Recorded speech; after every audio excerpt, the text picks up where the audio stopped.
My name is Rick Porter, and what I'm about to share isn't just another travel horror story. It's a warning that could save you from experiencing what my girlfriend and I went through last summer. It was our 5th day at the Airbnb when everything changed. What had been the perfect vacation suddenly turned into a nightmare with a single accidental discovery.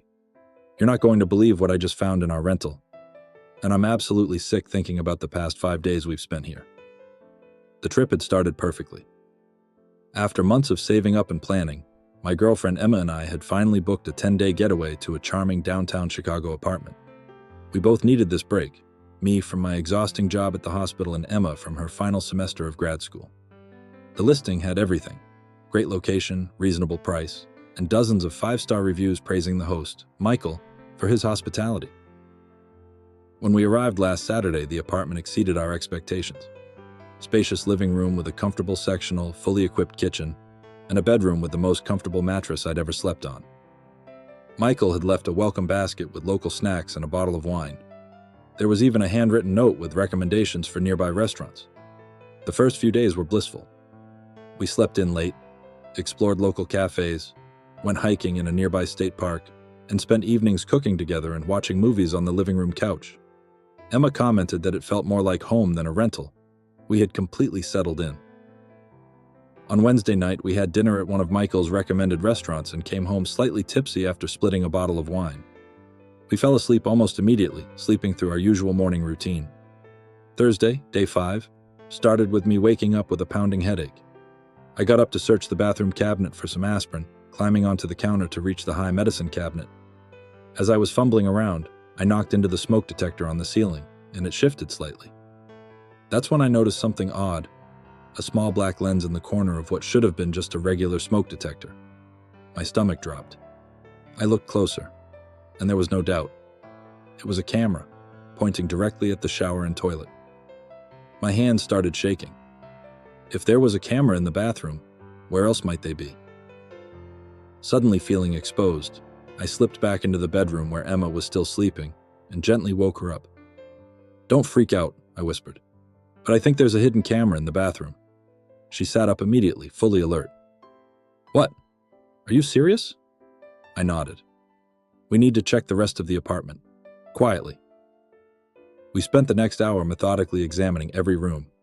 I remembered reading that camera lenses reflect light, so we turned off all the lights and used our phone flashlights to scan the room. The living room clock had a tiny pinprick of light reflecting back from behind its face. The bedroom had another fake smoke detector, positioned directly above the bed.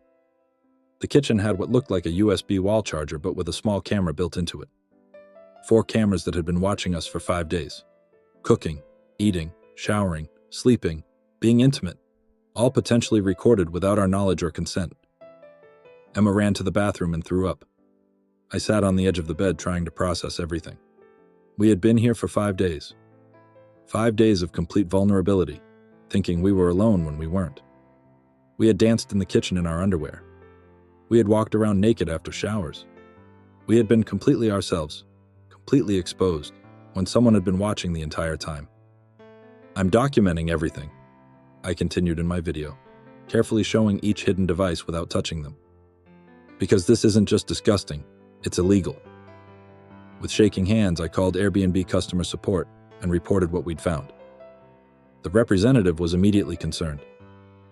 "This is absolutely against our policies and potentially illegal," she assured me. "Please send photos of what you've discovered. We'll investigate immediately and help you find alternative accommodation right away." Next, I called the local police department. Within an hour, 2 officers arrived to take our statements and examine the devices. Officer Rodriguez carefully documented each camera. "Do not touch these devices," he advised. "They may contain fingerprints or other evidence. We'll get a warrant to seize them properly." As they were gathering information, my phone buzzed with a message from Michael. "Hey there. Just checking in to see how everything's going. Enjoying your stay?" The casual message made my blood boil. With the police officer's permission, I responded, "We found your hidden cameras. The police are here now and would like to speak with you." His response was immediate. "What hidden cameras? There must be some mistake. Those are just regular smoke detectors and electronics." I didn't bother replying. His response told me all I needed to know because I never once mentioned that we were talking about the smoke detectors, yet he did. The evidence spoke for itself. Airbnb relocated us to a hotel for the remainder of our trip. The next day, we met with Detective Phillips, who had been assigned to our case. "We've seized all the recording devices from the property," she informed us, "and executed a search warrant on Michael's residence. What we found was disturbing. Michael, whose real name was David Miller, had multiple properties listed across different rental platforms. Each was equipped with similar hidden cameras. His computer contained folders organized by rental property, date, and guest names, with thousands of video files dating back nearly 2 years." "Were the videos shared anywhere?" Emma asked, her voice barely audible. Detective Phillips hesitated. "We're still investigating that aspect. But we did find evidence that some footage was uploaded to private online forums." Emma broke down crying. I felt physically ill. "How many people?" and I managed to ask. "At least 47 different guests that we've identified so far," she replied. "We'll be contacting everyone we can identify." The next several months were a blur of police statements, meetings with prosecutors, and therapy sessions to deal with the psychological impact of what had happened. Emma and I both struggled with paranoia in new environments, checking every smoke detector and electronic device wherever we went. 6 months after our discovery, we sat in a courtroom as David Miller pleaded guilty to 94 counts of invasion of privacy and illegal surveillance. The judge sentenced him to 7 years in prison. It was some comfort, but it couldn't undo the violation we'd experienced. Outside the courthouse, several news outlets were covering the story. A reporter approached us. "What would you tell other travelers to help them avoid what happened to you?" she asked. I thought for a moment. "Take 5 minutes when you first arrive to inspect smoke detectors, alarm clocks, phone chargers, anything electronic or that seems out of place. Use your phone's flashlight in a dark room to look for reflections from camera lenses. And most importantly, trust your instincts. If something feels off, it probably is." Looking back, there were signs we missed. The smoke detector in the bathroom that was positioned directly above the shower rather than near the door.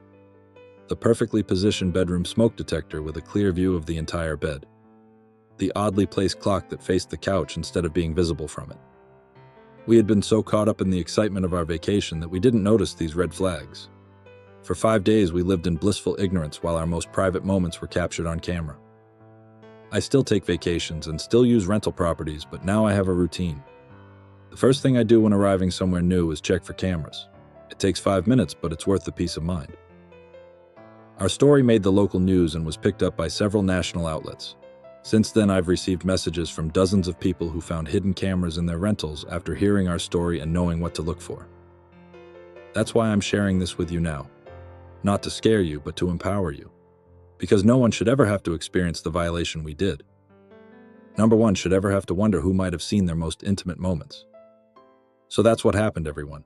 And remember, always check those smoke detectors when you arrive. 5 minutes of caution can save you from months of trauma.